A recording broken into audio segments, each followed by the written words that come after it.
to 2.3 Nigeria info. I've got a guest, Cletus Ilugo, who's a business consultant and a development expert, and has got economic knowledge as well. And together we'll be looking at something that is of a concern to you and I. Okay, so let's backtrack a little bit. For those of you just tuning in, I'm Kalada Kurubatibo, and this is Hard Facts, right? And a couple of days ago, 2 days ago exactly, the president came out and said that there will be no further increment to petrol price. And a lot of people said, how are you going to do it? And then he said, see, I'm not going to remove subsidy, but I'm going to find a way to stabilize the foreign exchange. Remember, in the parallel market, the dollar to the naira the dollar was beating the naira blue-black, right? And in the parallel market, the dollar was nearing 1,000 naira, right? And then he came out and he said, see, don't worry, it will not affect the price of petrol, because at the time marketers were saying that they can't get dollar from the banks, and the likelihood is that with the international price of petrol and the current rise of the dollar in the parallel market, then the pump price of petrol was likely to go up, and Nigerians shouted. And yesterday we saw the news that NNPCL has gone to Afrexim Bank to take a $3 billion loan. And this is one of the reasons why they took the loan, to ensure that the petrol pump price does not go up. I hope I'm right, and that's why I have called Cletus Ilugo to help us with the explanation and to see how this will affect not just the oil and gas sector, but also affect the foreign exchange. Welcome on the show, Mr. Ilugo. Good evening. Good evening, listeners on radio. You are welcome to our dear radio station, Nigeria Info. All right. Well, thank you, Mr. Canada, for inviting me to lend a voice to this ensuing discussion about economic stability and foreign exchange management in Nigeria. Okay. Well, thank you very much once again. It is an important discussion. If you are a Nigerian, this should concern you and I. So can I ask then the first question? And the first question is, what is this $3 billion all about? Given yet again, not so long, we saw in the papers that about 96% of our revenue, you and I even talked about it not too long ago, is used to service debt. If that is the case, why go out borrowing again? Could you explain the necessity of this $3 billion, please? Yeah, thank you very much. I'll first of all take you from the institutional point of this action by the government. Okay. First, what is African Bank? It is Africa Export and Import Bank. So when you say African Bank, people may not actually understand what it's all about. The African Bank is known as Africa Export and Import Bank. Okay? Okay. This bank is established with a focus point of stimulating economic activity within the African environment, the African countries, to ensure that they have products and services that are exported to other countries, and also enable them to have stable foreign reserve and also foreign exchange that will enable them to import manufacturing materials, manufacturing equipment into their country to stimulate economic activity. So in a nutshell, African Bank is designed to stimulate economic growth and development with a view to do what? To export goods and services out of member countries and to import goods and services into member countries based on needs. So coming back to the question that we have at hand, the desire of the government to, through the Nigerian National Petroleum Limited, NNPCL Limited, to borrow $3 billion from African Bank. The reasons are not far-fetched. Like I said before, if you understand my question around the meaning and the relevance of African Bank, you will agree with that the two reasons for that borrowing was to stimulate production to stimulate economic stability in the oil and gas sector. Let me say this, and this is quite something. Let me say what the NNPC has done, or what the government has done through the NNPC, is called hedging. In economics, it is called what? Hedging. It is a strategic economic activity designed to provide some level of stability, some level of backup, some level of standard support to a nation's currency, so that the free falling, the free devaluation of that currency against international currencies such as dollar, pounds, and euro, and other international currency is what is mitigated. So with that fund that the government is borrowing, it will provide an enabling environment to cushion and to mitigate the devaluation process that Naira is exposed to, owing to the fact that the productive base in Nigeria is weakened. Insufficient production and productive activity in our economy. So that's what the government has done. So beyond just borrowing that money, the essence is to provide hedging strategy, and again to ensure that if there is no called hedging and future, or options and futures, that's what the government is trying to trade on, or to work on in line with that particular loan that the government has taken. Thank you. All right. So with this now, you've explained hedging. It says it helps us to strengthen our local currency, and also ensure that where we're lacking in terms of production, we're able to meet up. How does this then affect because I know a lot of people are more concerned about that. How does this then affect pump price? Because remember, the federal government said there will be no further increase to the pump price. Yeah. How does this affect pump price? Can you explain, please? Now, let me say this. What is the reason for our vulnerability and instability in our petrol pump price? The pump price of premium motor spirit. The reasons are not far-fetched. We only explore and we don't refine. Okay. So if the hedging process through the NNPC is able to provide some refinement activities in our own refinery, the tendency is that the ability of the Naira to provide stability over against dollar is high, and then with the availability of the product that is being refined in the Nigerian refinery available in the market, the pump price by way of competition will come down. By way of local pricing and local ascertainment of cost of production, it will enable the pump price to reduce. But this cannot be if we continue to constantly import fuel from outside Nigeria.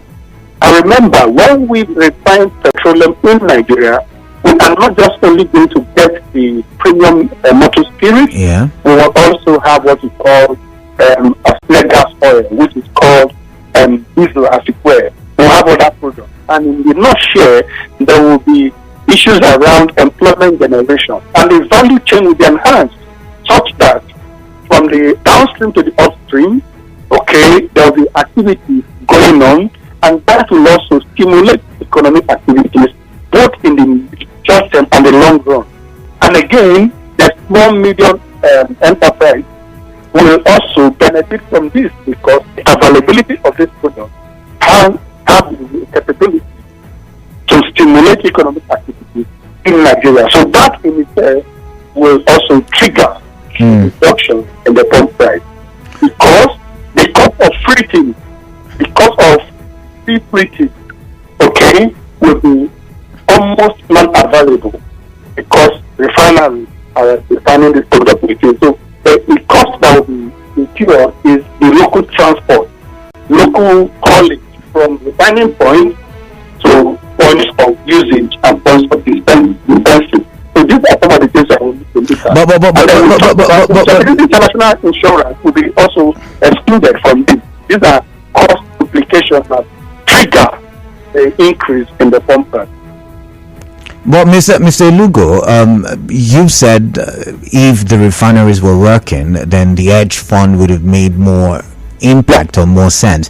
But now the refineries will not work till December. We've been told, it's official.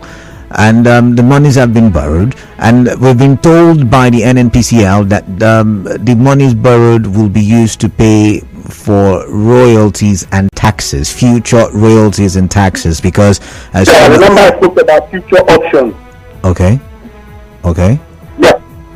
Now let me explain how options and futures work,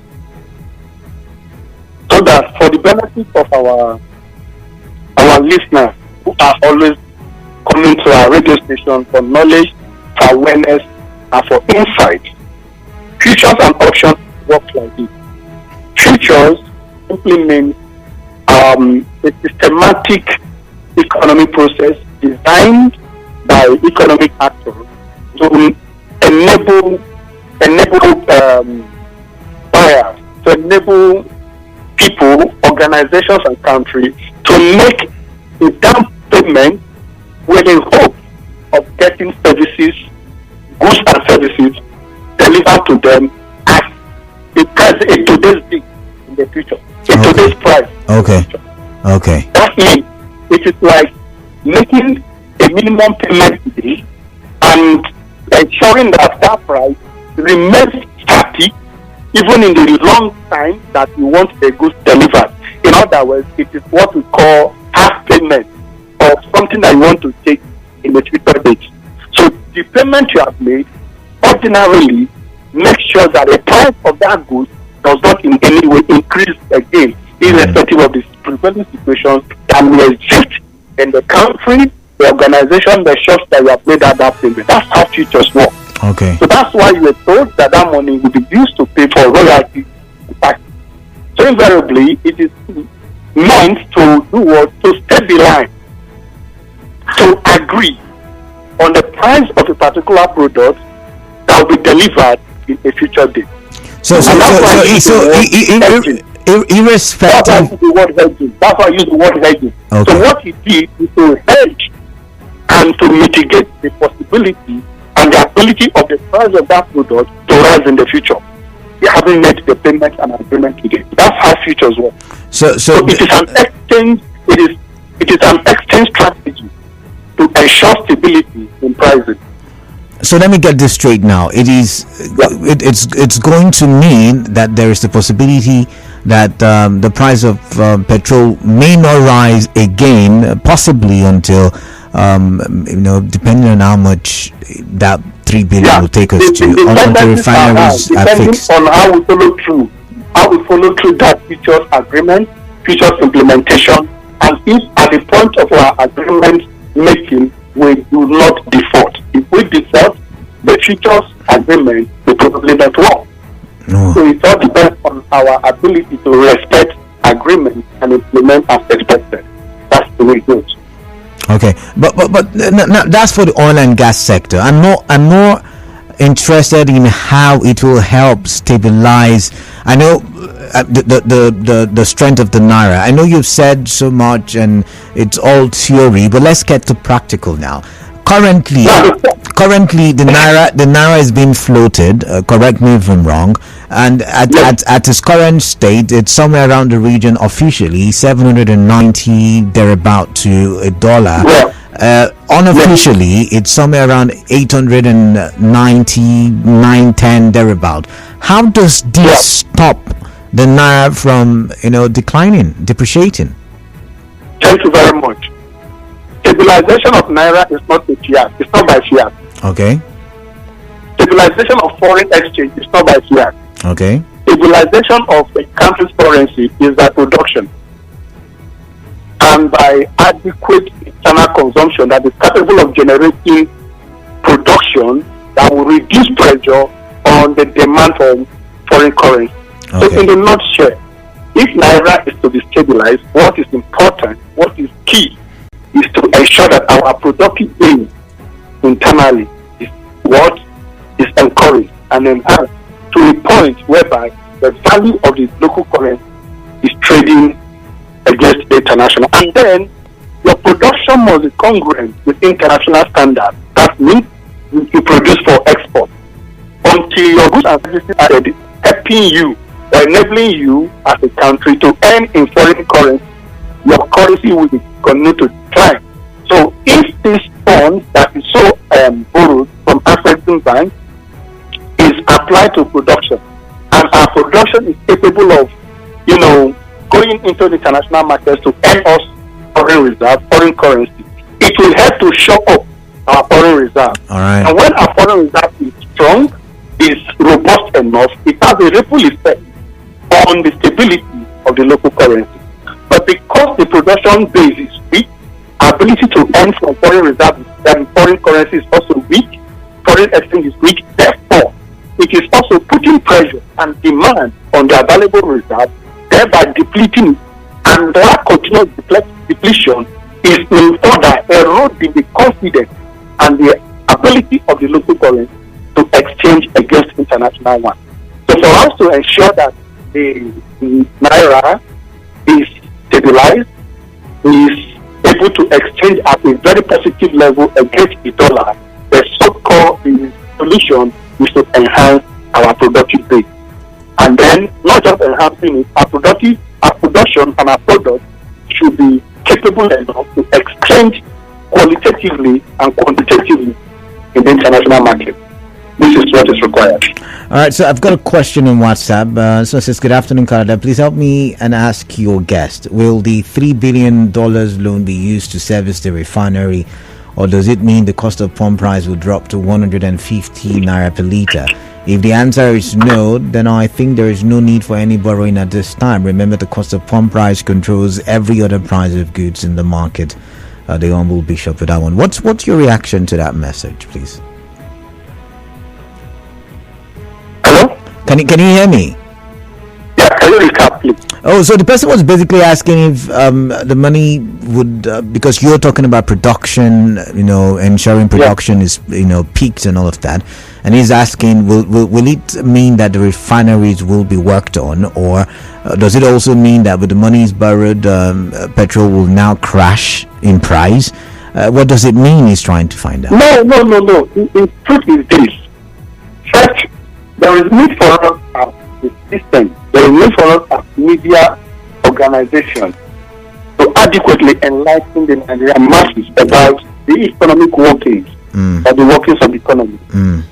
Most times when we hear certain things, we as Nigerians will expect spontaneous reaction to some of these policies. Policies don't bring immediate or spontaneous results.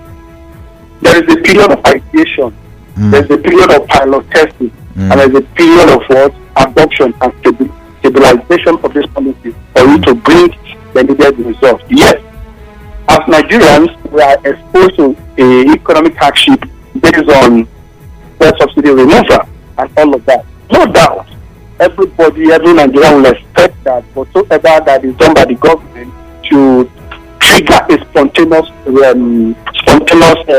response to some of these challenges. Yes, that same desire is what I also think. But as somebody who is also versed in the knowledge of economic matters, I am here to also enlighten our fellow Nigerians that it is not a magic. It has to take time to allow this policy to stabilize because of the value chain that is involved. So, whether or not this policy is able to stabilize the Naira is one thing. And what is that one thing? Our ability to follow through the implementation strategy. Again, there is need for the policymakers and policy implementers to have a well thought out implementation plan that is capable, that is measurable, and that can be evaluated over time to see the impact and how it is responding to our economic matter. So this is what is key. All right. We might not see this as spontaneous as spot price thing, like we do whenever I mention. No, it will take time for this ripple effect to be seen in our economy. That we're not seeing it spontaneously does not mean it will not come. Talking about spontaneous results, I do think that in the parallel market, the black market, the Naira appreciated. It was part of the headlines in many newspapers today. So I think that there has been the spontaneous result. But then someone is also asking, since you've mentioned implementation, so I'll throw the question at you, the final question that is, could this be subsidy through the back door? Someone is asking, because you've just just said if we keep to our own side. You've talked about implementation. You've talked about the possibility of we not going through the intended plan. Could this be subsidy through the back door? I'm just asking on behalf of citizens. Let me say this. Please, for point of clarification, I do not want to work with the government. Of course. So I may not also know whether there is a well thought out plan, implementation plan that I cannot ascertain. So avoidance of doubt, I do not work with the government. I don't know if that is valid. But nonetheless, from the project management perspective, every intervention that is aimed at bringing succor, changes, and progress must follow through an implementation plan, which is measurable and can be evaluated with a view to ensure that the global objectives is achieved. Nonetheless, we have seen a spontaneous reaction by the market forces to government pronouncement and government proclamation. In responding negatively, it is faster. But when correcting a negative response to a positive response, you need a well thought out mechanism that is capable of rectifying the negative impact of that negative response to that proclamation. A good example is the pronouncement by His Excellency, the President of the Federal Republic of Nigeria, regarding policy and regarding subsidy removal. Yeah. We saw a spontaneous reaction. Such a spontaneous reaction may not be expected or may not be seen with this acquisition. Mr. Ilugo, why I ask this question is because NNPCL is not the only importer of PMS anymore. So if they are going to pay for futures, in terms of royalties and taxation, what about the independent marketers? They will still have to bring in the price. Bring the petrol at the price that they get. You need to understand this. NNPC is not the only importer. They are no longer monopoly. Yeah. Monopoly. But the truth is, they play the role of regulation. I thought they no longer. I thought they're no longer under the control of government. So why should they play the role of regulator? No, even if they listen, there's something we need to understand, that they are not under the government or as being made a private sector organized. Does not mean the government does not have some level of stakeholding in NNPC. Okay. No organization, no country allows all the sectors to be on a free market system. There is some element of control. There's elements of regulation. Otherwise, without control and regulation, the system will tend to anarchy.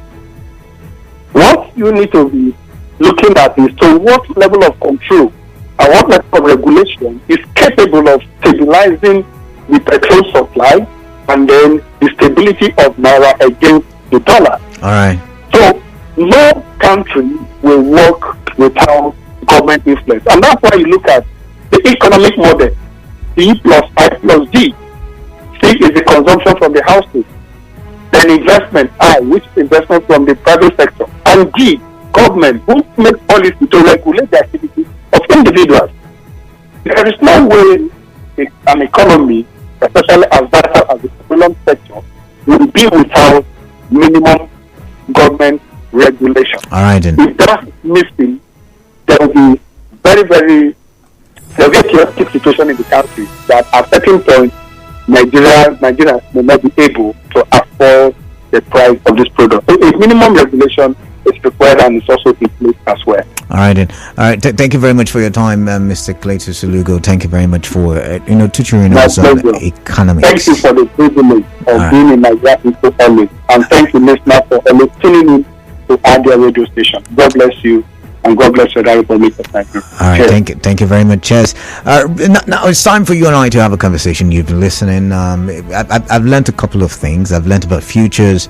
I've learned about the fact that the $3 billion will help in terms of ensuring that the pump price does not go up in the nearest future, pending when the money expires, the payment for futures, royalties and taxes, I mean. But then again, I asked a very important question. The NNPCL is not the only importer of petrol. The reason why that conversation about a possible petrol hike came up last week was because the independent marketers were saying we cannot afford. We cannot afford it. We cannot afford it. Some of them, I think I was reading a report, I thought I made it a part of our big stories this week. I can't remember which of the days now. The independent marketers were also saying it's like we might just go back to the subsidy era. I'm wondering, is this a subsidy? Okay, he said it's not, but I'm not going. What's your thought of the FG's move to stabilize petrol price without subsidy? That's the question I'm asking you. What's your thought on this? Because the money, like I said, would be used to pay for future taxation and royalties. This is what it means. So, we don't buy the petroleum product. What we do is we give them our unrefined product and they give us a refined product. You can call it trade by barter. That's like the simplest way I can explain it, right?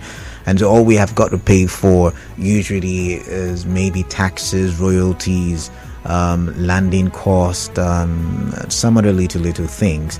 And so now the government is saying those things usually are based on the price of the dollar, right? Usually, can be expensive based on what the dollar is to the naira. And so they have decided to pay all of those things up front. So there is nothing that will be affecting the current price of petrol. So where it is now is where it's likely going to be, or maybe it might reduce a little bit. And hopefully, like he said, when you hedge the naira to the dollar with foreign reserves, like we've seen now, maybe 1 point something billion dollars out of the money we've borrowed will go into the foreign reserves, and it will help boost the dollar circulation, and maybe the black market will not be as chaotic as it is. That's the explanation. Now, this will ensure that the price of petrol will not go up, and it will also mean that every other commodity will also not get to increase their prices. Is this a good respite for you? Is this a good breather for you? What's your reaction to this? That's the first question. But I'm still going to ask you the question I asked my guest. Could this be subsidy through the back door? Could this be subsidy through the back door? I can't help but ask that question. I'm not saying it is, but I'm wondering what you're thinking. 0817-923-0002. First number to ring the studio with. If you can get through that number, use this other number, 0817-923-0003. That's the second number to ring the studio with. For WhatsApp, if you want to drop messages, use the number 0809-030-6416. We're live on Facebook, Nigeria Info PH. Go see me and my bowler hat, green in color. You could also go back to the beginning in case you missed it and start watching the recording down to where we are. We're also active on X, formerly Twitter, Nigeria Info PH. And we are live on YouTube, Nigeria Info PH. I've got Muriel, and she's calling from Oak Creek, and after her, Clinton from Bury. Hello, Muriel. Welcome on the show. Yeah, Canada. Yeah, greetings. Thank you. Yeah, greetings. Yeah. You see, Canada, your guest really did a good job in trying to confuse us. Talking about policies and policies and policies. At the end of the day, Canada, the money they are borrowing is just to control, to subsidize indirectly, Canada. How do you mean by? So if it's not subsidy, they want to call it. What do they want to call it? So they want to control market forces. No. Or do they want to control forex? Can they control foreign exchange? Can you control the dollar? Okay, so Muriel, pause for a bit. This is what he said. It's just like you going to Aba, for instance. So let's say you trade on textile, and you know that by the next time you come. No, you need to speak up. Sorry. Can you hear me now? All right, I can a bit. Okay, so I said, just imagine you usually would buy stuff from your customer, right, to sell, and you know that the next time you come, the price would have gone up by 100 naira, and right now the price is 50 naira, and so you decide to buy from now, you decide to pay from now to December at the rate of 15 naira. So irrespective of whether the price goes up or not, it does not affect because you've already paid for the next 4 months. And that's what he's saying. That's what Nigeria wants to do. So they want to pay, for the next couple of months, so the price doesn't have to go up. Hello, I don't know if it's my phone, but anytime questions are asked, especially I don't really get it clear. That's not a problem. Go ahead with your contribution. Okay, let me just find it. 1 minute. Yeah. Canada, I think it's just to subsidize. That's what they're borrowing that money for. And I want to ask him. I thought we were going to ask him the over 1 trillion that they recovered from the removal of subsidy. What are they going to do with it? Do they have other plans for it? But I thought I explained. If there is need for them to go back look into this petroleum sector, then I think they should tamper with that money. They should touch it. They shouldn't go back to borrowing new slow, begin to save this loan. We've not even saved it in the expensive. So now it's even difficult to save your money. How can they have money in its pocket and yet go and borrow it? It's what you have. All right. Thank you, Muriel. I got Clinton from Boring. Thanks, welcome. Yeah, Kalada, good evening. Yeah, good evening. It's for food space, money lapses. By that time, I'm not specific with that name, but Clinton, by that, there's possibility that the MPC is completely independent of the federal government.